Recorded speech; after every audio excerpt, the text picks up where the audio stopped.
Hey, good morning. My name is Dakota Bell of Red Shadow Forge, and today I'm going to be showing you guys how to start up a coal fire in your Whitlock's forge, or any forge really, but we're using Whitlock's today. So first thing I want to talk about is the type of coal that I'm going to be using, which is called anthracite. You can buy it at stores. It'll be classified as premium nut coal.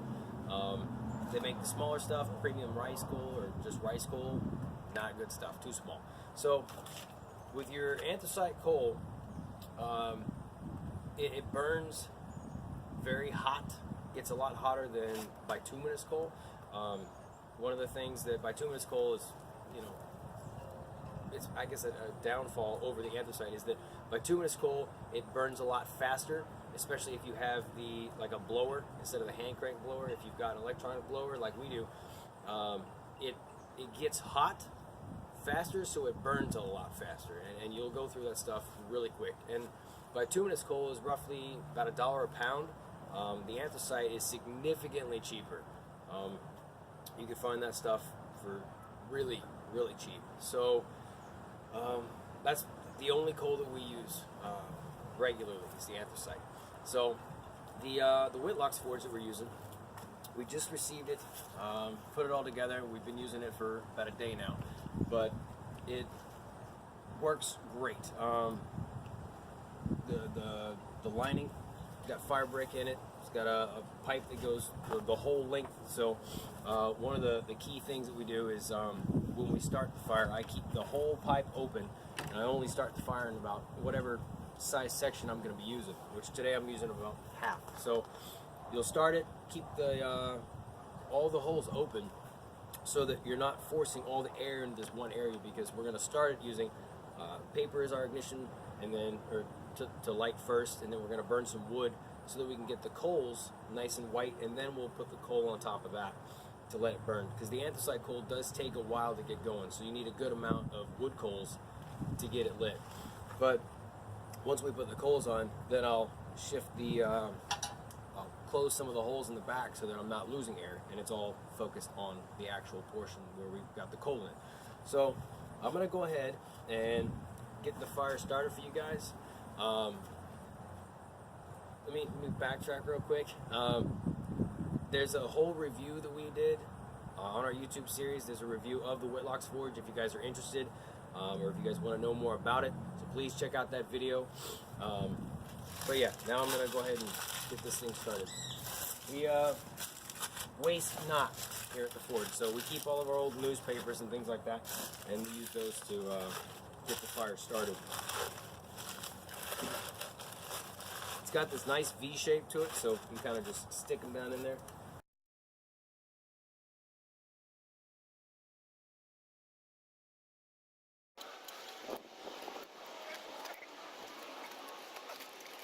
I'm going to throw some of these smaller wood pieces on there first. I'm going to build up the fire, so I'll start off with the little small stuff and then add the bigger things so that they'll actually catch. Alright, one thing that I forgot to mention earlier was that with the anthracite coal, you need a constant flow of air. So once you turn your blower on, keep it on. So with anthracite, I would personally recommend not using a hand crank blower. You probably could, but you're going to get wore out really fast. So I'm going to go ahead and turn the blower on. Might make a little bit of noise here.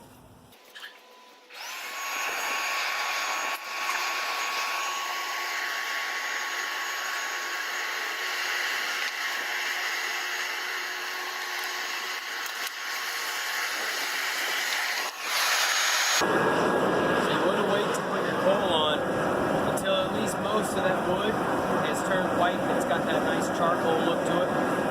Then I'll make sure the wood's hot enough to keep the heat as a ignition source for the anthracite once you put it on.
One thing you want to keep in mind is once you put that coal in there, let it sit for a while. Don't mess with it, don't move it around.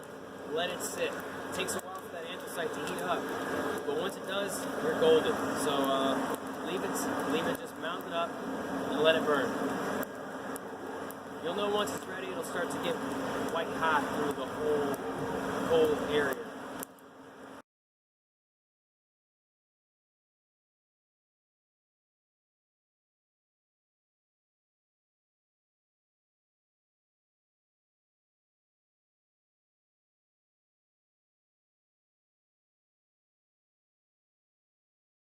So one thing to keep in mind, another thing I should say to keep in mind while you're doing this, is that, I don't know if you guys can hear it, but every once in a while you'll hear a little pop, and it's throwing out these broken smaller pieces of coal, which is why earlier I said that you don't want to get the rice coal, because that's all that is the really small stuff. Get the premium nut coal, it's a lot larger, actually decent sized coal.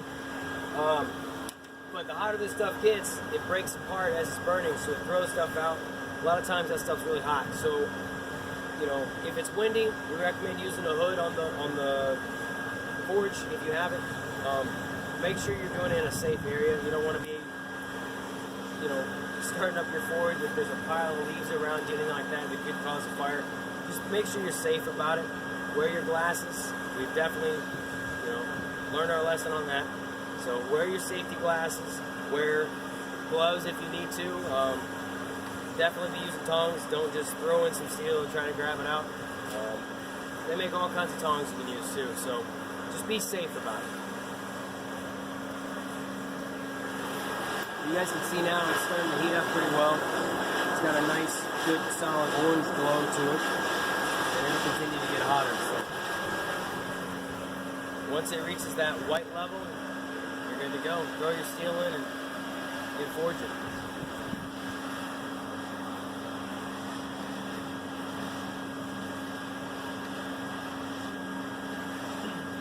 So another thing to keep in mind, all this information.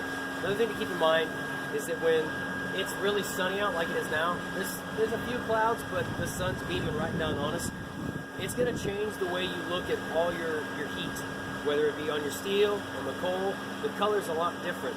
So you want that bright white light. However, with the sun beating down on it, it's going to look a lot more dull than it actually is. That's why if there's an overcast or a little foggy day, or when it starts to get nighttime, it's a lot easier to see the temperatures of the coal you're working with and of your actual steel, which helps a lot. You don't want to be hitting your steel when it's too cold, and you can easily tell the temperature at night or when it's a lot darker. So sunlight's kind of your enemy, but just be mindful of that.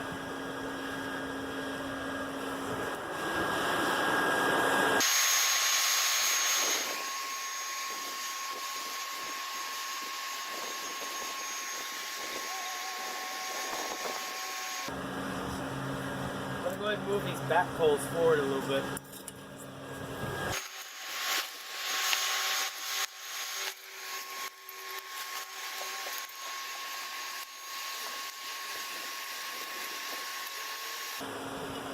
Okay, so I moved those back coals forward a little bit because really the good coals were only burning in the front. So I moved those on top of the good coals, and then I also closed that back hole. So now I've got 4 holes open on this so that all that air is coming up right in there. And it should catch all these coals. Once all these coals are good, I can push them back a little bit, add more coal on top, and then open up that last hole. And it'll help, what am I trying to say? It'll help make the range of hot coals a lot bigger. So it's a lot of, you got to play with it a little bit. A lot of trial and error.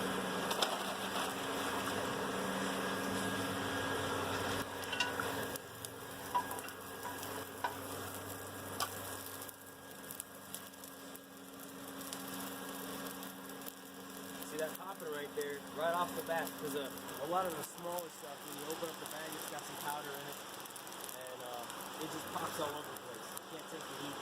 It's trying to get out the oven.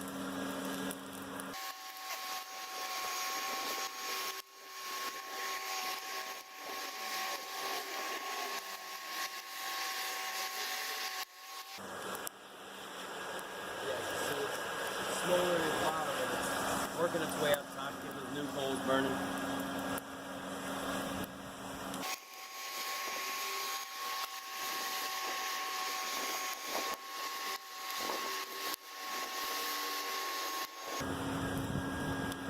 Alright, I'm going to go ahead and open up that back pipe and start moving some of this back.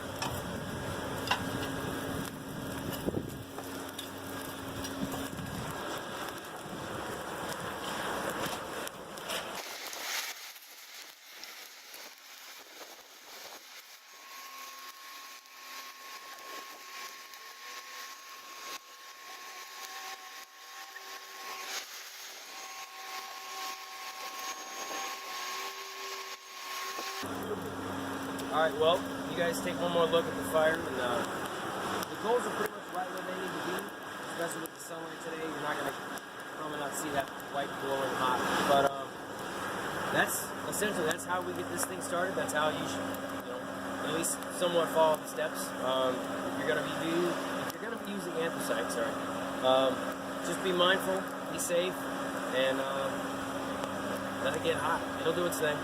So, thank you guys. Appreciate you watching.